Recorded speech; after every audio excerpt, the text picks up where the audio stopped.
I knew that like I was cool, but I think it was a lot of feeling like maybe other people didn't think that I was cool. I am embarrassed of the lack of dating experience because I didn't date for 22 years of my life.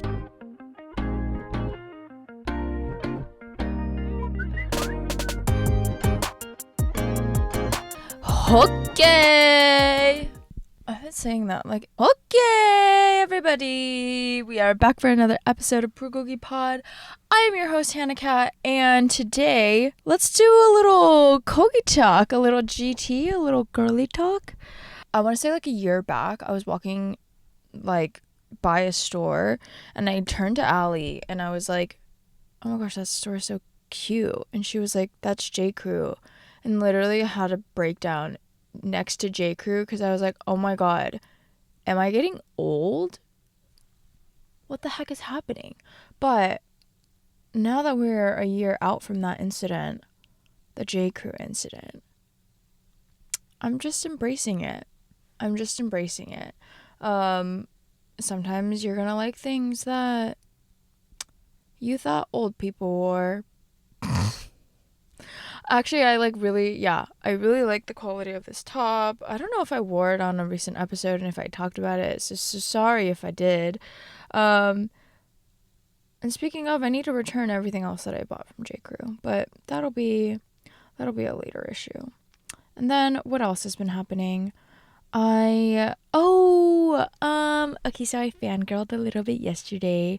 So one of my favorite music people, he doesn't like make music, but he's a music guy. We'll talk about production. Like, he's kind of my what's his name, Finito. Yeah, he's kind of my version of that. I don't even know if people like stan him like that, but his name is Derek G, and he just eats cake and reviews music things, and he's so wholesome, and I love his taste, and he's put me on to so many great artists. And so he was hosting a night at Homage Brewing in Chinatown, and so went there with a few of my friends. It was a couple of their first times like meeting each other, and so it was like nice, and it was such a good vibe, and we had a good conversation. And I'm just like always reminded that like whenever I have like very just like unexpected, almost spontaneous, like good times, good conversations, that's when I feel the most fulfilled. And so doesn't it make sense that I love having this podcast? Yes. And so some of the conversations that we were having were about heartbreak. So that was really interesting to me because your girl has never been through that. But then during the conversation, they went, oh, but not all heartbreak is romantic heartbreak. And I was kind of like, oh, you're 100% right. And so we were talking a little bit more about that. And I realized that in like probably one of my most memorable moments of heartbreak was in 7th grade when my BFF like betrayed me. She broke up me and my middle school boyfriend. And it's so funny because like I did an episode about this, and like I reconnected with my middle school boyfriend. Not like that, but like just like funny that like that happened. And so yeah, we were talking about that, and it kind of like led me to today's topic, which is being a late bloomer. Now, it's a little bit of a roller coaster as to like when I bloomed, but bear along with me. So kind of how like I view my life, like, you know, when I recount on it, is I think in elementary school, shy girl, I was just following what others were doing. And then when I got to middle school, I was like, something needs to change around here. Something needs to change around these parts. And in middle school, I was like, I'm gonna hang out with the popular kids. Like, I really don't care. Like what happens. This is kind of messed up. I really don't care what happens to my elementary school friends, but I am moving on because honestly, there was just a lot of drama in elementary school. And so in middle school, I made really good friends. Like, honestly, the amount of like memories I have at this one particular best friend's house, like, were endless. Like, we would play Pac-Man together, we would watch movies together. She put me on to eating bacon with like strawberry jam. We talked about like religion and God, and like that was my homegirl, like through and through. Like, we were each other's butt buddies, like side by side. And then there came a point when I was dating my 7th grade boyfriend, and she told me a lie slash rumor because she was like jealous that we were dating. Like, apparently she had a little crush on him, and so she sabotaged the relationship. And I found all this out, and that was like one of my biggest memories of like feeling betrayed, of just like, oh wow, you weren't there for me like I thought you were. Like, I guess we weren't as close as I thought we were. And like, that's when a lot of my walls went up, was 7th grade over a boy. And so when I got to high school, I was kind of like, you know what? Maybe friendships aren't that worth it. I'm just going to kind of put my head down and study. And so that's when I kind of went back into my shell and put my head down and studied. Honestly, if I think back, like, to my fondest memories, a lot of them occurred in the library. Honestly, I still like, I went back to that library and like I love it. But yeah, just like in the library, or even like I look at some of my friends from high school and like we met in SAT class. Like, I have so many memories from elite, you know? I think that a lot of the going back into my shell just like stemmed from like fear of potentially getting hurt again, which is a very natural response, but maybe like looking back, not to the extent that I did it, because I really do think I kind of closed myself off to like relationships and like just like getting deeper with people, because I was like, oh, this happened once, it could definitely happen again. And so that kind of continued on into college, which was interesting because I think, like, you guys know that I went to college a year early. So I skipped my senior year in high school and then I went to college. And so it just kind of like went on. Like, I was not confident in myself. Like, I had interests and I knew that like I was cool, but I think it was a lot of feeling like maybe other people didn't think that I was cool. And when I say like cool, somebody like defined it as you want to think people are cool in the same way they think you're cool, right? Like, I want to be like, oh, we have very similar interests, or like, oh, that's just like a dope human being and I want to like be around that energy. And it makes it so that you're able to like form these relationships of just like mutual kind of respect. Like, maybe that's what cool is like, I just kind of like respect you.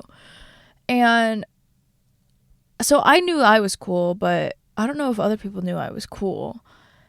And so I think that a lot of like college, I was just like in my shell and was like shy and didn't want to speak my mind. Like, in middle school, I was constantly raising my hand. Like, you know, when the teacher is just kind of looking around and it's a little awkward, like, I would just raise my hand because like I didn't give a fuck. Like, I was like, yeah, let me answer the question because I know what's going on.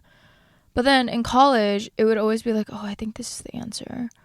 Like, I think this is what they're asking, or I have a question about this. And then somebody else would go ahead and answer the question, and like, that's exactly what I got. And so I think it was just like, I got shy. Like, I was scared to open up in more ways than just friendship. Like, it extended into my academics. Like, it extended into like my career ambitions. Like, it extended into like the people that I was surrounding myself with, and like even just like not shooting my shot with like guys I thought were cool. And so this is like my unbloomed stage where I was just kind of second guessing myself in everything, right? Like, I think a big part of our 20s is about growing into ourselves and about kind of just like uncovering who we are. Maybe it's not so much like you have to grow into yourself. This is something that Lauren said on her episode. But rather, you are there. Like, whoever you're meant to be is already inside of you. And so you just kind of need to uncover the layers that maybe society has told you to, like, cover yourself with, right? It's like these, like, shameful parts of us that we, like, never want to open up about. But I guess, like, I needed to go through all of that in order to grow into myself. Like, I think maybe I'm a little bit too hard on myself, where I'm like, oh, you shouldn't have closed off that much even after, like, a friendship breakup like that. But it makes sense. Like, it totally makes sense. And honestly, had I not gone through that, maybe something else would have happened down the line. Maybe even later down in the, in the scheme of my growth trajectory. And so who's to say that I wouldn't be on the same path of, like, being a late bloomer, right? And so, yeah, I guess how I kind of define, like, late bloomer is, like, having that, like, confidence in yourself and, like, valuing yourself, like, to your full extent. Because now I think I'm at a place where I have done a lot of work. I had my people pleaser things. I would doubt myself, like, wouldn't answer questions. I was, like, scared to get vulnerable. But in doing all this, like, intentional work, it's been, like, I think the first part was honestly uncovering the shame and opening up, like, vulnerably, right? Like, Brene talks about this. I'm on a first name basis. Brene Brown talks about this, how, like, shame is like a cycle where if you're shameful about something, you just, like, won't open up, and then you're, like, shame about you're feeling shameful about the shame. And so how you break that cycle is just to, like, get a little vulnerable, right? And, like, yes, I did go through my phase of, like, oversharing a little bit too much with anybody that would listen to the words coming out of my mouth, but I have learned to have a little bit more discretion and really think about who and how much I'm telling people. I'm still learning that, but I've definitely gotten better over the last couple years, where I'm like, I don't need to share every single thought that comes into my head, and, like, that's okay. And so I broke that. And with the whole, like, wanting to be perceived as cool by the people who I think are cool, I do think this is where I can, like, maybe work on things a little bit more, because I rely heavily on my interests in order to let people know I know what's up, right? Like, in college is actually when I got into, like, hip hop and rap, and it was honestly through my friend Allison. Allison is, like, one of the sweetest, kindest souls you'll ever meet. And I remember we went to Camp Flog Gnaw together. It was our first festival. We were walking back from, like, a KCM event, and she was like, oh, do you want to go to this thing with me? And I was like, yeah. Like, literally so spontaneous. So we went to our first festival, and it was such a great time. And I think that I really used music kind of as, like, a crutch in order to have social legitimacy, where people would be like, oh, I wouldn't expect you to listen to that artist. Like, that's kind of dope, right? Guys, I've been using the word cool too much. I literally need a freaking thesaurus, or, like, should we Google synonyms so that I don't keep saying the word cool? Chilly, cold, fresh. I'm gonna start using funky, fresh, distinguished, exceptional, impressive, influent. You guys, we're still gonna use fresh. And so, yeah, I kind of use music as, like, a little bit of a crutch. And then I moved on from there, and I was kind of using, like, fashion as a little bit of a crutch, right? Like, raise your hand if you watched the YouTube video where they go through every single model of the Jordan. That's literally so embarrassing, but how does anyone learn anything? Through YouTube. And so that's fine. But I was like, I need to memorize these so I could, like, be like, oh, are those the Jordan 12s? Like, oh, I hate the 13. That's my least favorite model. Like, right. And so I went through that phase. And then where did it go from there? Oh, and then definitely, and this is still going on, is like social legitimacy through memes. Right? Like, if you know a good meme, or like you know that TikTok trend, like people will look at you different. And so I'm like, yeah, let me use that. And then even through our language, right? Like sometimes the way that I talk, I'm definitely following a trend. Does every single Gen Z person sound the same? Yes. And now is it getting a little annoying? Yes. Will I continue doing it because I literally can't stop, even though it started as a joke? Yes. Example A. And so,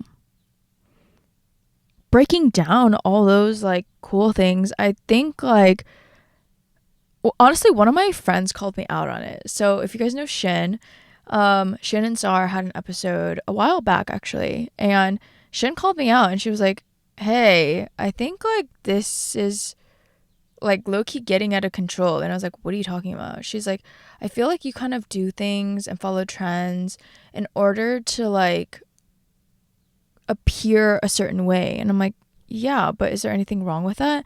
And I actually don't think that there's anything wrong with that, but I think that almost a lot of my value is coming from that upon reflecting of just like, oh, people only want to talk to me because I know what's up. But it's not that. People want to talk to me because I'm funny.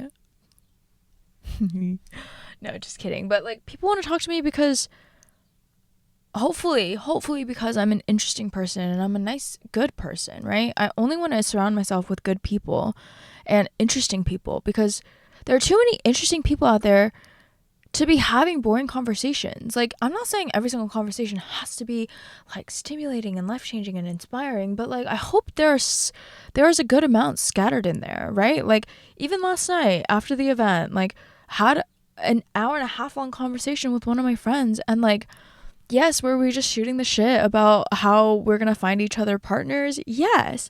And about how we have a business idea? Absolutely. But like, it's like those like small interactions where I'm like, oh, maybe it's not even a small interaction. Like maybe this is an interaction that was meant to happen. And so I've been working on that. And then being more confident and really not caring about what other people think. Like, it's really hard, don't get me wrong. I'm still constantly thinking about my reputation and like how I am being perceived. And like, I don't think that's something like anyone ever grows out of, to be honest. Like, right, we all have those classic examples of like tiger parents who like know every single college everyone's getting into, and like they'll gossip and they'll brag about their own kids, and you know, that whole vibe. I don't know if that's just like my area and like where I grew up, but like that's the culture. That's kind of like the reason that people gossip, right? Back in the day, it was like in order to figure out what was going on socially. And so I totally get that.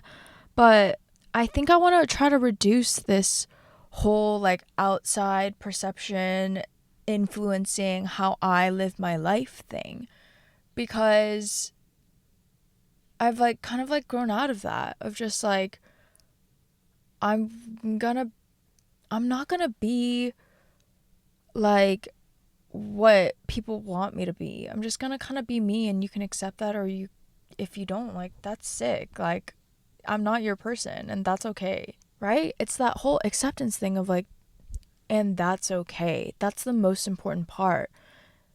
I'm not everyone's cup of tea. I'm probably most people's cup of tea. No, I'm just kidding. My friend from yesterday, he was saying how like the dates he's been going on have been like boring, or the people are weird. And I was literally like, what? It didn't click to me that people can be boring, because I literally don't surround myself with boring people.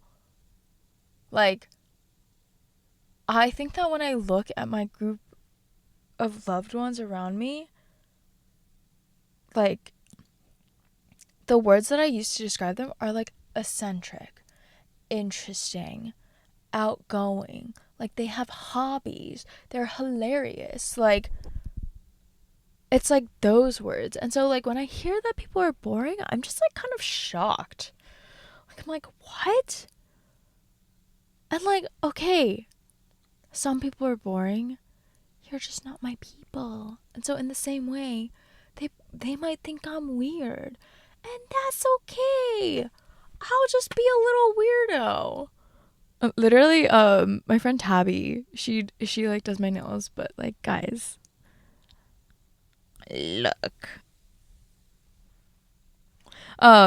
She's always like, dude, you're so freaking weird, and I love it. I love being called weird. And so, yeah, maybe find people who think you're weird in the same ways. But, and I kind of want to take this conversation just talking about how I was feeling about being a late bloomer. Like, to be honest, I think I felt like very self-conscious. Like, I was always scanning the room, being like, what are you thinking about me? Oh my God, do you hate me?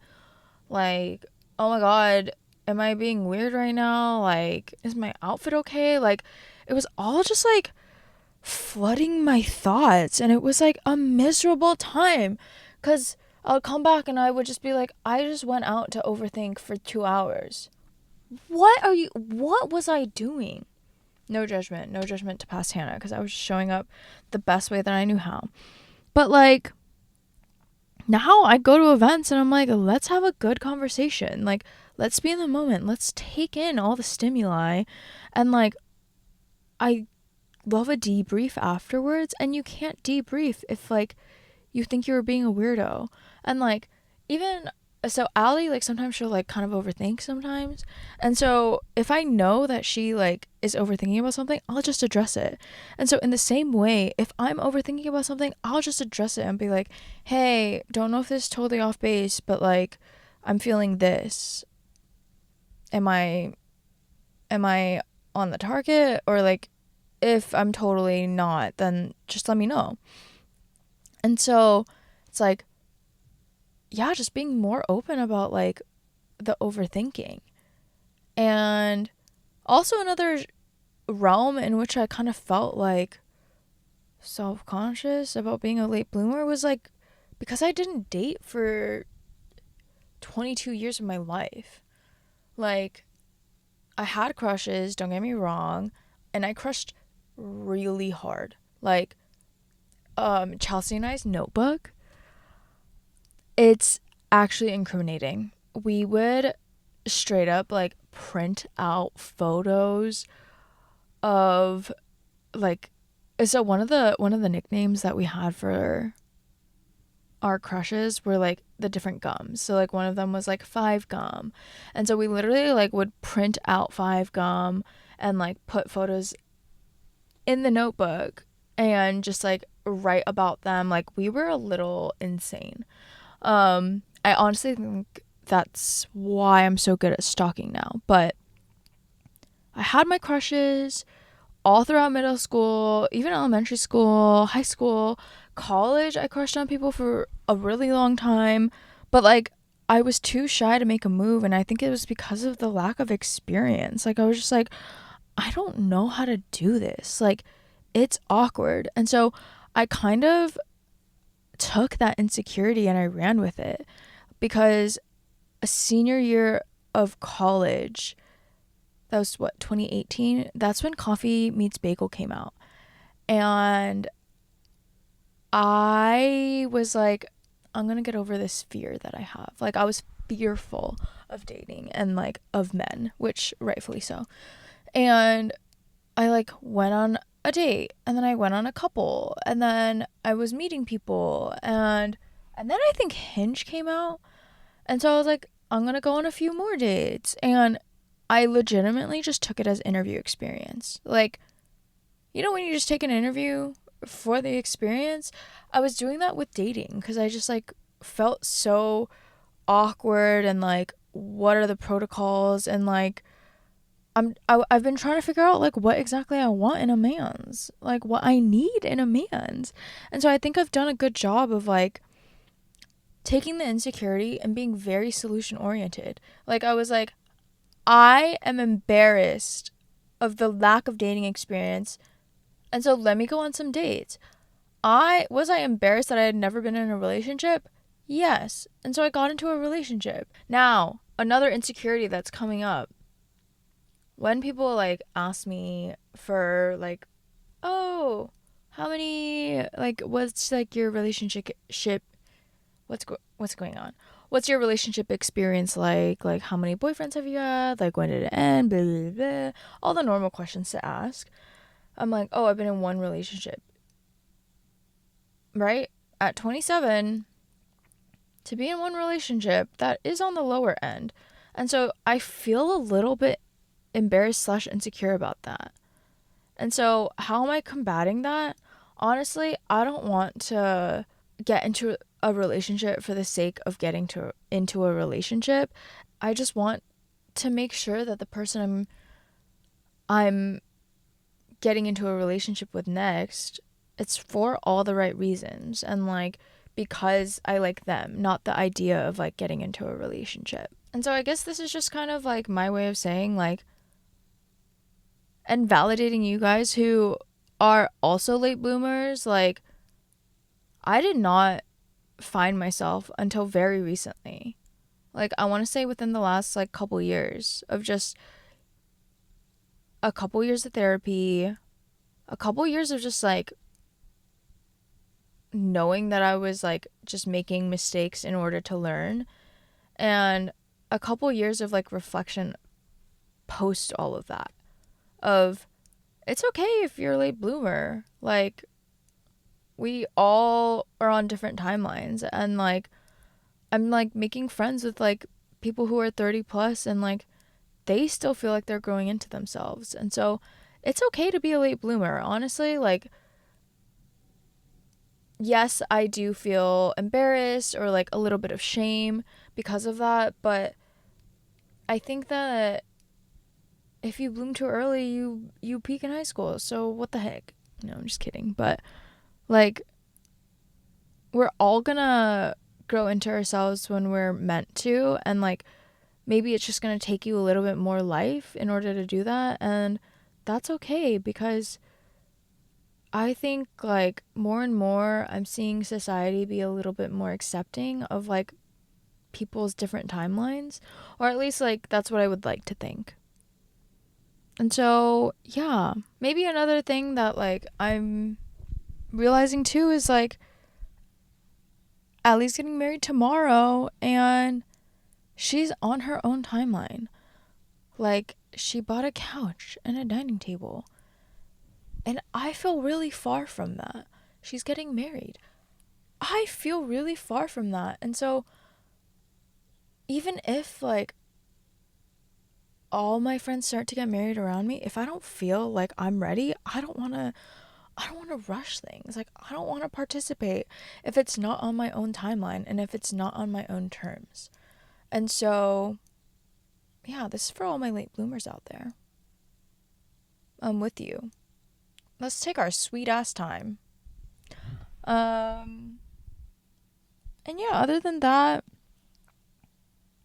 check out my nail girl, my arte baby. Her name is Tabby. And I hope you guys have a beautiful week. I really appreciate you guys always sticking around, and you have my heart.